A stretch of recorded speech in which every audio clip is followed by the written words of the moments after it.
Meus irmãos, vamos abrir a palavra do Senhor para a nossa meditação nessa noite, na carta de Tiago.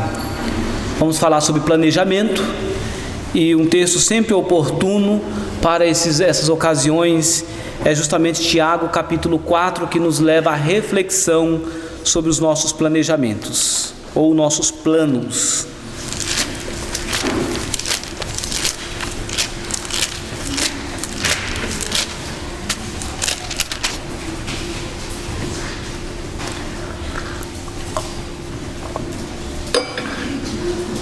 Tiago capítulo 4, do versículo 13 até o 17, eu farei a leitura, peço aos irmãos que acompanhem em suas Bíblias. Diz assim a palavra do Senhor: Atendei agora, vós que dizeis, hoje ou amanhã iremos para a cidade tal, e lá passaremos um ano, e negociaremos, e teremos lucros. Vós não sabeis o que sucederá amanhã. O que é a vossa vida?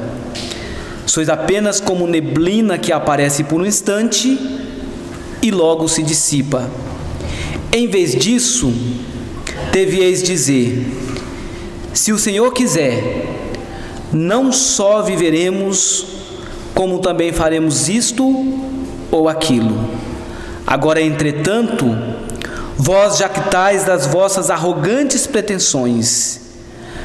Toda jactância semelhante a essa é maligna. Portanto, aquele que sabe que deve fazer o bem e não faz, nisso está pecando.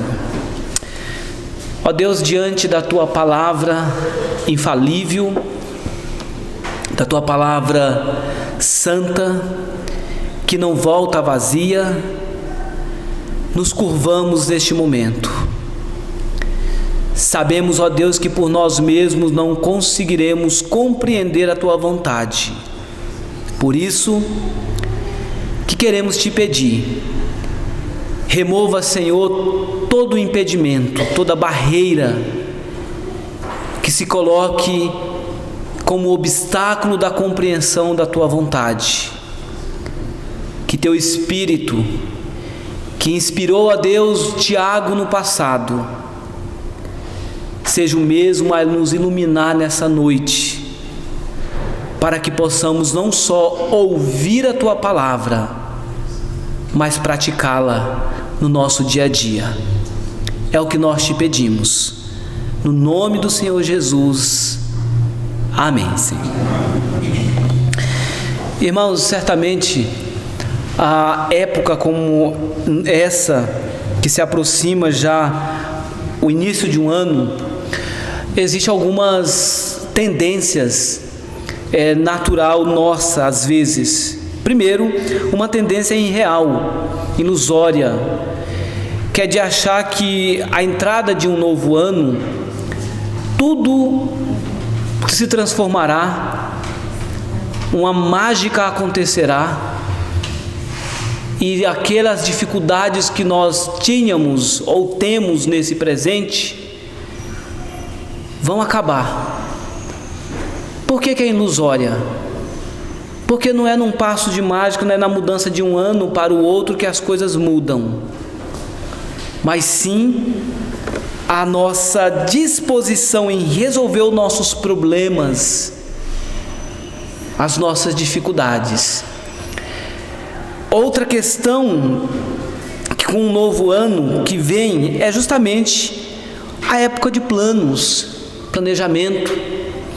Essa é a época em que muitos fazem planos. É correto, precisamos fazer. Isso mostra a organização. Nessa época nos parece que a palavra de ordem é justamente isso: planejamento.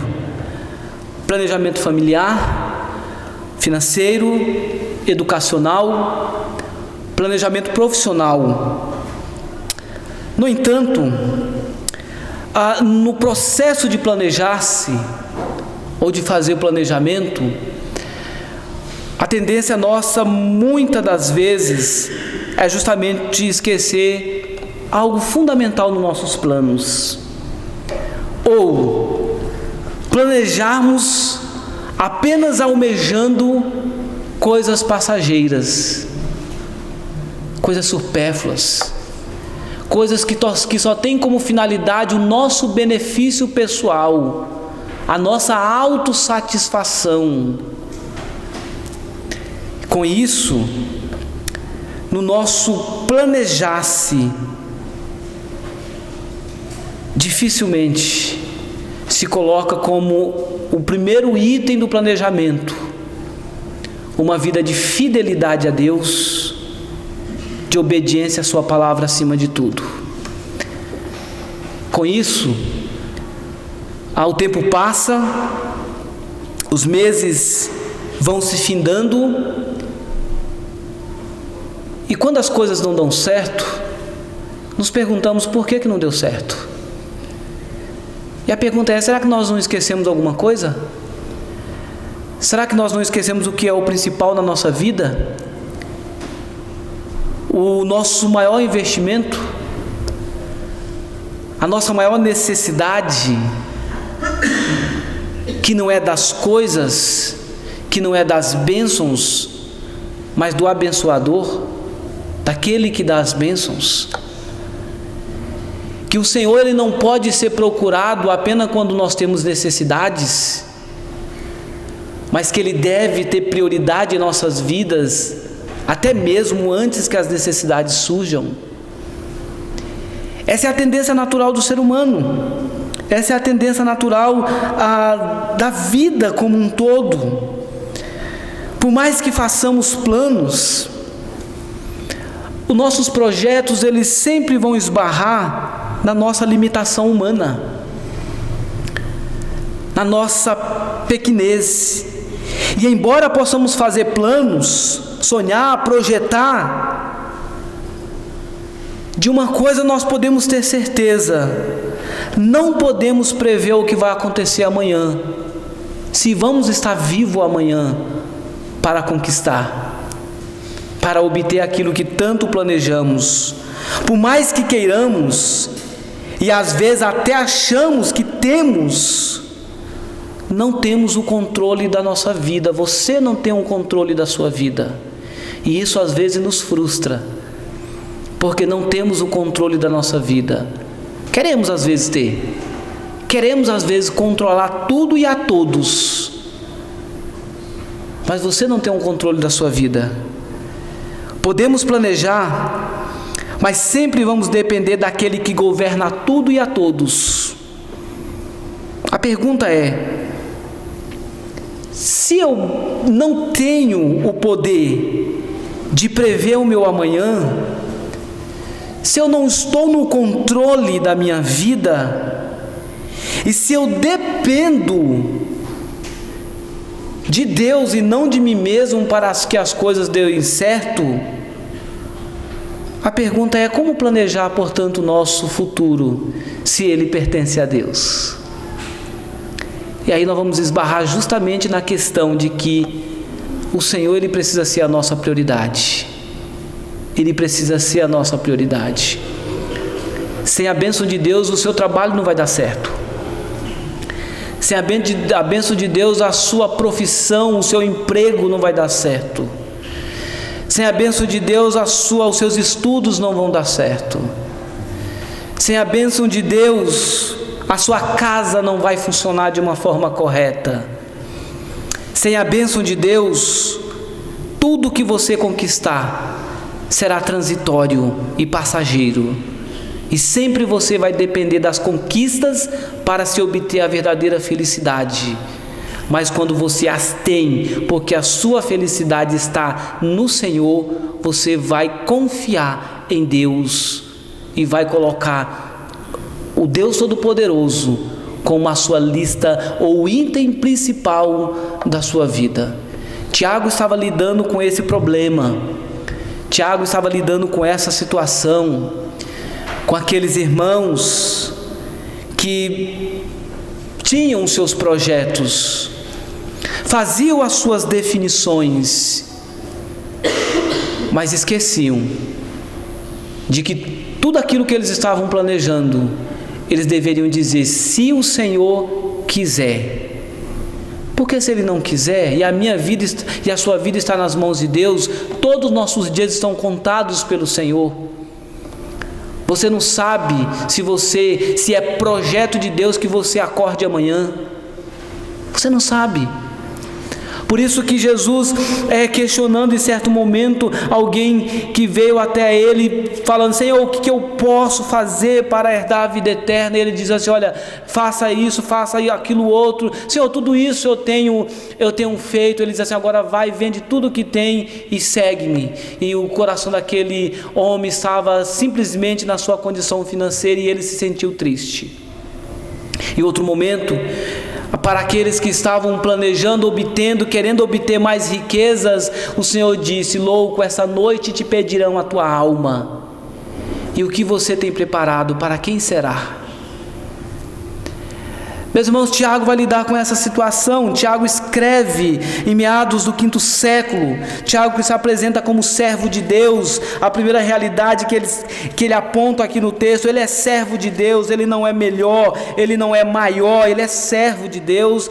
Ele escreve para as 12 tribos que se encontram na dispersão, judeus que estavam sofrendo perseguições naquela ocasião, perseguições promovidas pelos seus patrícios naquela época por causa do Evangelho do Senhor Jesus. Aqueles irmãos que estavam espalhados em diversas localidades daquela região, aqueles irmãos, aquelas pessoas que Tiago escreve. E Tiago escreve com o objetivo único de alertar, de lembrar aqueles irmãos, de combater na vida daqueles irmãos a soberba. Tiago combate a soberba dos judeus, especialmente dos comerciantes que viviam fora da Palestina. Tiago exorta os seus leitores a reconhecer a vontade de Deus em todos os seus projetos, em todos os seus negócios, porque em cada um deles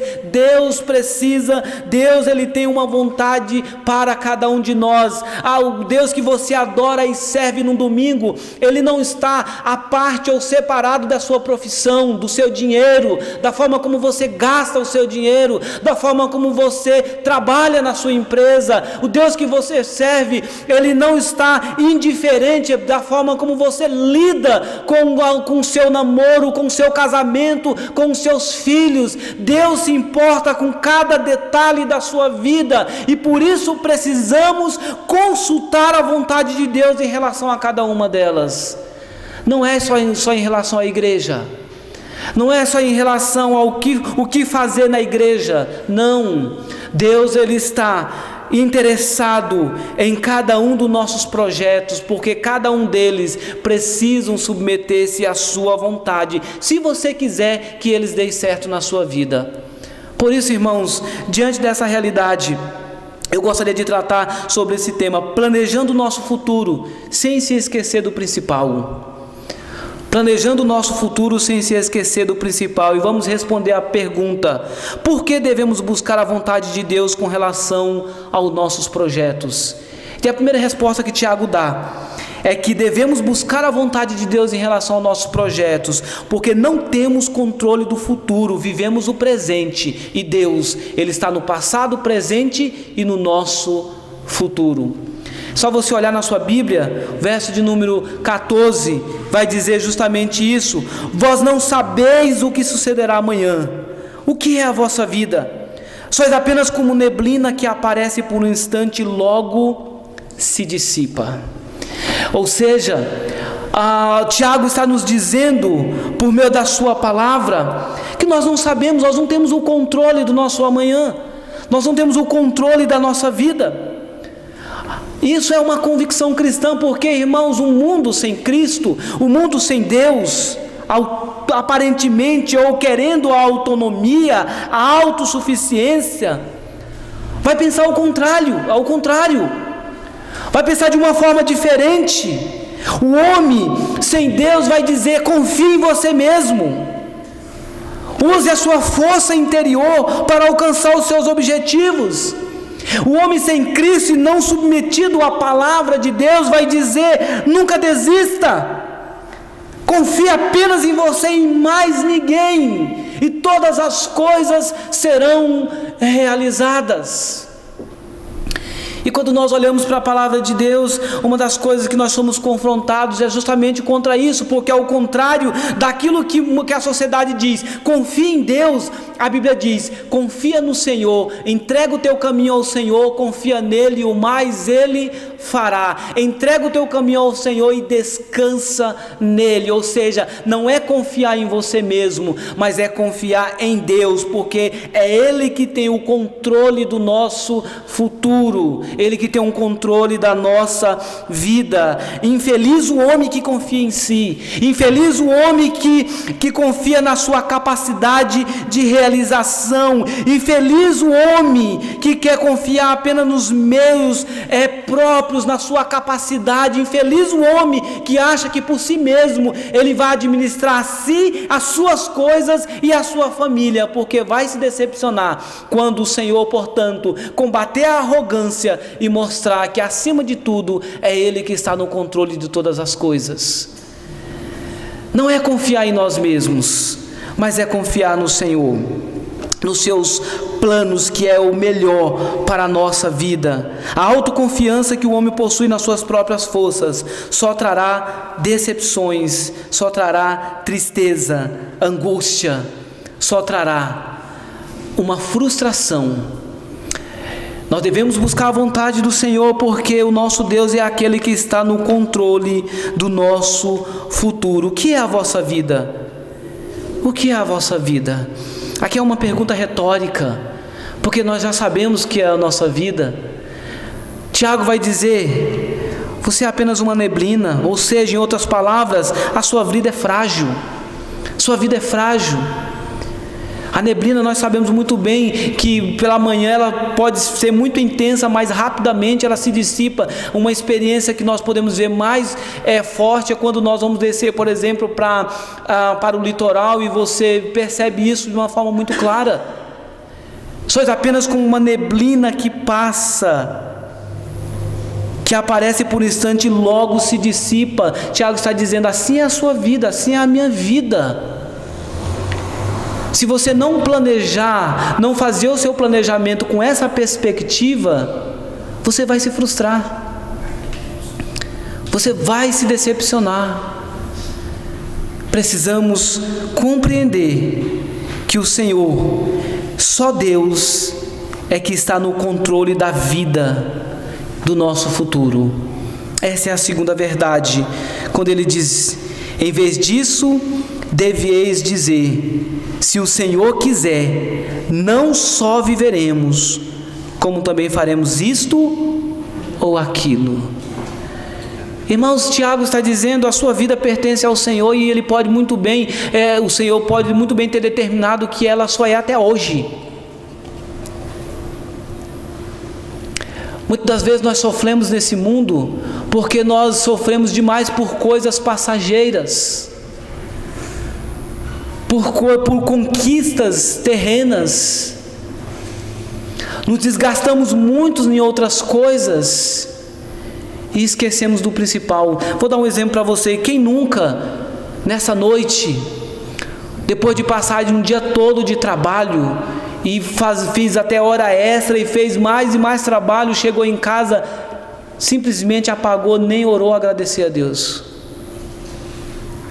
Quanto de nós, em prol do trabalho, diz: eu estou trabalhando muito, no momento eu não tenho tempo para investir na minha vida espiritual, em estar em comunhão com os irmãos, porque eu estou trabalhando demais. Esquecemos de que a nossa vida ela é frágil, e de que toda a sua fadiga ela não terá nenhuma finalidade se o seu dia estiver contado até amanhã. É isso que Tiago está dizendo. É essa realidade que Tiago quer nos trazer. Foi naquela época e é nos nossos dias. Em vez disso, deveis dizer: se o Senhor quiser. Se o Senhor quiser, eu vou obter as coisas sim. Se o Senhor quiser, eu vou conquistar sim. Mas depende dEle. Se o Senhor quiser, eu vou ter uma vida supérflua. Se o Senhor quiser, eu vou ter uma tranquilidade financeira. Se o Senhor quiser, eu vou obter um carro, eu vou obter um melhor emprego, eu vou obter conquistas materiais. Se o Senhor quiser, talvez Deus pode não querer que você tenha essas coisas. E o que você vai fazer? Você vai contender com Deus?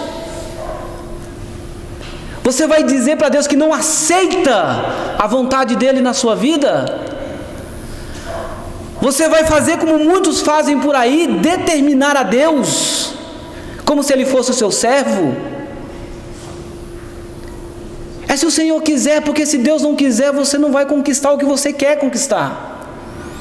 Até porque muitas das vezes os nossos desejos contrariam a vontade de Deus. Falei certa vez, não sei em que momento, disse que às vezes nós pensamos numa vida tranquila no que diz respeito às nossas finanças, e às vezes nós nos frustramos porque essa tranquilidade não vem. Só que você já parou para pensar que a riqueza pode muitas das vezes te separar do próprio Deus? Porque com condições nós temos mais opções. Opção de passeio, de viagem, de gastar com outras coisas e esquecer do principal, do nosso relacionamento com Deus, da nossa vida com Deus. É importante que nós entendamos essa expressão, se o Senhor quiser, porque é fundamental na minha e na sua vida entender a vontade do Senhor. Quando Jesus ele deu um exemplo, um modelo de oração, ele começou dizendo: Pai nosso que estás no céu, santificado seja o teu nome, seja feita a tua vontade, assim na terra como nos céus. Eu acredito que às vezes nós temos medo de pedir a Deus que faça a vontade dele nas nossas vidas, porque é possível que a vontade dele não seja a sua. Então é melhor não fazer a oração, seja feita a tua vontade, porque é possível que a vontade de Deus não seja a sua, e que para fazer a vontade dele na sua vida, ele precisará mudar muitas coisas na sua vida, que não está agradando a ele, para que a vontade dele se realize. Então, veja, irmãos, Deus está no controle da nossa vida. Tem dois aspectos: o primeiro, de fragilidade, entender que a nossa vida é frágil, e o segundo, entender que nós, se entendemos e se confiamos na palavra de Deus, que Ele está no controle da nossa vida, devemos descansar. O Deus que está no controle do nosso futuro, Ele sempre fará o que é melhor para nós. Então, quando bater em nosso coração o sentimento de angústia, tristeza, o sentimento de frustração, devemos descansar na certeza de que Deus ele está no controle da nossa vida. É Ele que controla. A dor, Deus está no controle da dor. As provações, Deus está no controle das provações. As frustrações, o Senhor usa as frustrações da nossa vida. Ele está no controle. O Salmo 139 nos ensina isso, quando nós lemos no início da liturgia: Senhor, Tu me sondas e me conheces, sabe quando me aussento e quando me levanto, de longe penetras os meus pensamentos, esquadrinha o meu andar e o meu deitar, e conhece todos os meus caminhos. Ainda a palavra não me chegou à língua, e Tu, Senhor, já conheces todas. Salmo 139 defende, entre outras coisas, a onisciência de Deus, o Deus que conhece tudo, o Deus que controla todas as coisas. O Salmo 93 também nos ajuda a compreender essa realidade de que Deus está no controle da nossa vida, quando o salmista começa dizendo: reina o Senhor, revestiu-se de majestade e poder. Ou seja, Deus ele continua reinando majestosamente, Ele reina majestosamente, Ele está no controle de tudo. Nada foge ao controle de Deus, nada escapa do conhecimento de Deus, nada foge da sua vontade, porque é Ele que realiza tanto o querer como o efetuar nas nossas vidas. Queiramos nós ou não, é Deus, Ele realiza a sua vontade em nossas vidas. Deus, Ele realiza. A grande questão é se essa vontade vai vir de forma fácil ou sofrida. Mas Ele realiza. Nós cumpriremos a vontade do Senhor. Ele nos colocou neste mundo com um propósito. Todos os nossos dias estão contados. Vivemos para glorificar a Deus. Irmãos, veja naquela época, tanto os judeus como os cristãos, os comerciantes a quem Paulo se dirige originalmente ali, quanto a nós, deveriam se inclinar diante do Senhor em adoração. Porque tomar conhecimento de um Deus que conhece todas as coisas, que está no controle do nosso futuro, é justamente mostrar a cada um de nós o quão limitado nós somos e o quão dependente nós somos do Deus majestoso e todo-poderoso. E como sem Ele nada podemos fazer. É isso que Jesus disse: sem mim nada podeis fazer. É nada mesmo, nada. Se comemos e respiramos é porque o Senhor permite. Então não adianta tentar seguir as coisas por nós mesmos. Nós precisamos compreender que Deus, Ele reina de forma soberana. Deus, Ele reina de forma majestosa. E isso deve nos levar a adorar a Deus. Assim como o salmista no Salmo 115, ele vai dizer: não a nós, Senhor, não a nós, mas ao Teu nome da glória, por amor da Tua misericórdia e da Tua fidelidade. Porque diriam as nações: onde está o Deus deles? Nos céus está o nosso Deus, e tudo Ele faz como lhe agrada. Tudo Ele faz como lhe agrada. Nós vimos aqui no aniversário da igreja, o reverendo Jonatas dizendo o seguinte: não, você não é a figura mais importante. É Cristo. Você não é a joia rara. Você não é a joia rara. A figura mais importante é Cristo. Nada gira em torno de nós. Bobagem achar que as coisas giram em torno de nós. Às vezes queremos, que as coisas girem em torno da nossa vontade, em torno das nossas realizações. O nosso egoísmo muitas vezes quer que as pessoas fiquem nos paparicando, nos bajulando. E às vezes nós queremos que Deus também fique assim conosco, nos bajulando. Não. Ele é Deus soberano, nós somos servos. E fomos colocados nesse mundo para fazer a vontade dele e não a nossa. E não a nossa. Diante da compreensão de tudo isso, irmãos, o salmista no Salmo 15 vai dizer: a Deus devemos dar toda a glória. Tudo já está determinado por Deus, seja as tribulações ou as alegrias dessa vida. Deus, Ele está no controle de todas as coisas. Essa é a consciência de Jó, quando ele diz: bem sei que tudo podes e nenhum dos teus planos podem ser frustrados.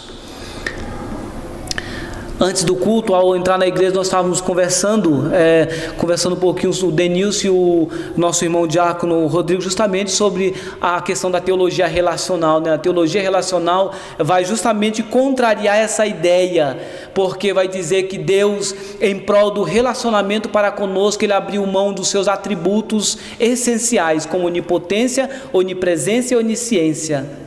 Ou seja, as grandes catástrofes, os sofrimentos, as tribulações que você passa, Deus, Ele não conhecia, Ele não sabia. Ele é pego de surpresa assim como você. E como Ele é pego de surpresa assim como você, e por abrir mão do seu poder, Ele não pode fazer muita coisa para te ajudar, porque Ele está limitado também como você. Jó vai quebrar essa verdade quando vai dizer: nenhum dos teus planos pode ser frustrado. Tu me sondas e me conheces. O Senhor sonda, o Senhor conhece todas as coisas. É preciso, irmãos, que nós compreendamos: se o Senhor quiser, não só viveremos, como também faremos isso e aquilo. Veja, que o Tiago, ele vai utilizar dois verbos aqui interessante: viver e fazer. Ele vai se relacionar com o verbo querer, ou seja, vida. Para viver e para se fazer alguma coisa, é preciso estar submetido ao querer de Deus. Para se viver e para se fazer alguma coisa, é preciso estar submetido ao querer de Deus. A condição de viver e fazer, portanto, está na vontade de Deus, onde todas as coisas já foram determinadas pelo nosso Deus, que é todo poderoso. os nossos projetos precisam levar em consideração o fato de que não temos o controle da nossa vida, o fato de que é Deus que controla o nosso futuro, mas também, e a última verdade que eu quero destacar para os irmãos, é que nos nossos planejamentos nós precisamos considerar essa última realidade que Tiago coloca no verso 16. Agora, entretanto, vós jactais das vossas arrogantes pretensões. Toda arrogância semelhante a essa é maligna. Portanto, aquele que sabe que deve fazer o bem não o faz, nisso está pecando. Tiago está dizendo, nos nossos planejamentos, não seja pretensioso, não seja arrogante, mas humilde e dependente. Humilde e dependente. Tiago vai dizer que toda arrogância, ela é maligna. Por que ela é maligna? Porque ela desconsidera Deus e leva em consideração apenas a sua vontade. Contraria a vontade do Senhor, porque apenas está em pauta os seus desejos e não a vontade de Deus. A palavra jactância é orgulho, é orgulho. Tiago vai dizer, as vossas arrogantes pretensões, toda arrogância semelhante a esta é maligna, é maligna. Meus irmãos, diante dessa realidade apontada pela palavra de Deus, Tiago vai concluir dizendo isso: aquele que sabe que deve fazer o bem e não o faz, nisso está pecando. Consequentemente, aqueles irmãos que haviam recebido essa verdade, conheciam a vontade de Deus e não obedeciam, Tiago estava dizendo, vocês estão pecando. Aquele que deve fazer o bem aqui, devemos entender justamente nesse sentido. Aquele que sabe que deve fazer a vontade de Deus e não o faz, está pecando, está desobedecendo ao Senhor. Portanto, os negócios deste mundo, concluindo a nossa mensagem, tende a nos sufocar o nosso relacionamento com Deus, a ponto dos nossos projetos transitórios se tornarem mais importantes e o centro da nossa vida. Precisamos considerar Deus em tudo, e principalmente nos nossos planos, nossos projetos, nossas metas, buscando sempre a orientação do Senhor. Precisamos considerar Deus, pois o futuro é incerto e a nossa vida é frágil. Somente Deus conhece o tempo e somente Ele está no controle do nosso tempo. Precisamos considerar a Deus em nossos projetos, porque as nossas realizações dependem dEle. Se queremos ser bem-sucedidos, é a sua vontade que precisa ser realizada em nossas vidas. Aquele que não considera a vontade do Senhor, se frustra, se desespera, se decepciona, sofre, porque ao invés de curvar-se à vontade do Senhor, prefere se exaltar e achar que por si mesmo consegue realizar as coisas. A mensagem de Tiago é para nós, nossos dias. Atendei, aqui é no imperativo, atendei a palavra do Senhor. Pergunta, será que de fato você tem considerado Deus nos seus projetos? Você tem considerado Deus no seu relacionamento? Você tem considerado a vontade de Deus na sua profissão? Será que o objetivo da sua profissão é glorificar a Deus ou ganhar mais dinheiro? Será que o propósito dos seus estudos é apenas uma formação acadêmica ou porque nos seus estudos você quer glorificar a Deus? Seja em que profissão for, seja uma profissão mais humilde até aquela mais destacável, todas elas são importantes, porque deveriam ter um foco principal, a glória de Deus. Será que na sua casa você leva a vontade de Deus em consideração? Quais são suas metas para o ano de 2020? Quais são os seus projetos? O que você deseja? Tente pensar um pouquinho, seus projetos têm como meta principal a sua vida espiritual? O seu fortalecimento espiritual? Ninguém faz meta, dificilmente alguém faz meta dizer o seguinte: olha, eu vou faltar menos nos cultos, eu vou orar mais, eu vou ler a Bíblia toda, eu vou investir mais na minha vida, no meu relacionamento com Deus, eu vou evangelizar, eu vou falar de Jesus. quando se fala de projeto, só pensamos em profissão, riquezas, conquistas materiais, e dificilmente se pensa na vida espiritual. Mas aí você pode dizer: não, pastor, mas em tudo eu levo em tudo Deus acima de tudo. Será que é isso mesmo? Será que é verdade? Porque se for, o seu projeto não vai ser o mesmo que você faz todo ano. Precisa ser diferente. É como a nossa pastoral. Você vai fazer planejamento? Leve em consideração algumas coisas. Leve em consideração algumas coisas.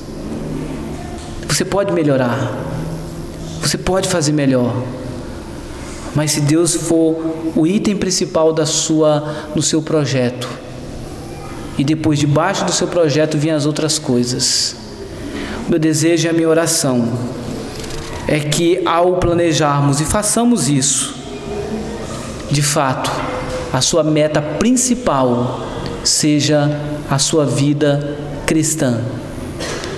Não entre em um ano e termine um ano do mesmo jeito. Não se conforme em ficar da mesma situação. Não se conforme em construir um relacionamento mesquinho com Deus. Não se conforme em viver uma vida de oração vazia. Não se conforme em ter uma leitura da Bíblia simplesmente de vez em quando.